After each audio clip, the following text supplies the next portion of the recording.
Cape Town scored 83%, Ekurhuleni 76%, eThekwini 75%, and Tshwane 70%.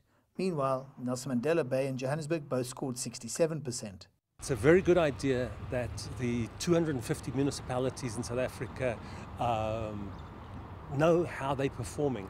And one of the best ways of getting them to understand whether they're doing well or doing badly is to compare them with each other. On a consumer level, it's really a moot point. People want water where and when they need it, but it's not happening in many cases. A concern for a very long time that through water wastages, that the state will not be able ultimately to offer water, access to water to many households. For instance, even though we have 90% access by households to water, we know that only 46% have got access within a reasonable distance from their households.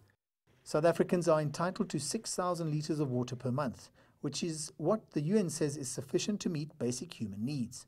However, many South Africans don't have that luxury. A recent report says that 5 million people have lost access to water. And what we found is that in a couple of provinces and in a couple of municipalities, the politicians have become very populist. They've said, water is free, you don't have to pay for anything. Funnily enough, in those provinces and those municipalities, what we're finding is that more and more people are going without water because somebody up the road uses everything. There will be resentment on the part of people who are paying for services, that they are subsidizing those who are not. And also it's unsustainable in the long term because the fiscals cannot keep on paying for infrastructure and water without getting something back to maintain.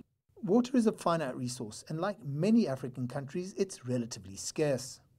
One of the things that South Africa has got to recognize, we are one of the drier countries in the world, and we have to learn to live with the water that we've got. Water wastage is complicated. There's water that's lost due to leakages and non-payment. And the bottom line is that money is needed to keep the infrastructure going. If there isn't money, there's going to be more leakages.